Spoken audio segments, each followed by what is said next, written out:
It's been all my life. I mean, I had this weird deformity. It's called a Jackhammer esophagus. It's where your muscles tighten up in your esophagus. It's like 10 times tighter than the normal person.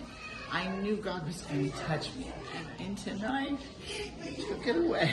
He totally took it away. It is so loose. There is no tightness whatsoever. It's just like gone. Like it was just gone. We are binding and loosing. I take authority right now over every place of pain, every spirit of pain, and I command it to be removed right now. I command it to be removed. Be removed. Be removed. Go! Go! In the name of Jesus, go! And I could feel it just slowly but surely just start relaxing. And I thought, oh my gosh, oh my gosh, oh my gosh. This is massive.